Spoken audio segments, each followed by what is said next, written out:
The Trafficking Victims Protection Act is a great policy to help victims of sex trafficking, not only in the United States, but throughout the country or throughout the world.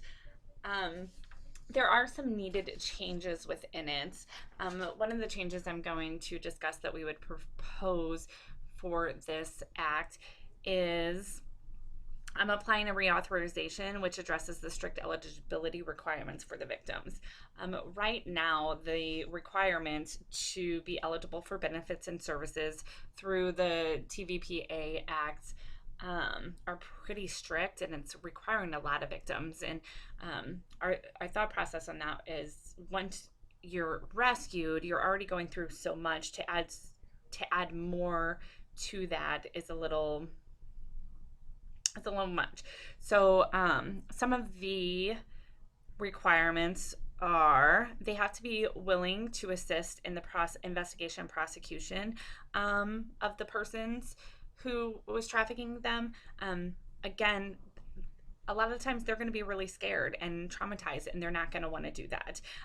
They have to have applied for a visa if they are not citizens of the United States. They have to continue working with the Attorney General to ensure, in order to effectively prosecute of trafficking victims. They don't always have the ability to do that. They have to help with testimony, help with locating the apprehension of the perpetrators. And again, they're terrified. They don't want to see their perpetrators again. They don't want to be able to do that. So that needs to be changed. We would propose that the eligibility and benefits and services are for all trafficking victims, no matter how willing they are to work with prosecution. If they are a victim of sex trafficking, they should be eligible for all services that are offered through the Trafficking Victims Protection Act. The other thing that we would like to propose is throughout the Trafficking Victims Protection Act, when it's talking about the services and benefits for victims, it says victims of severe forms of trafficking in persons. We would like to completely eliminate that statement.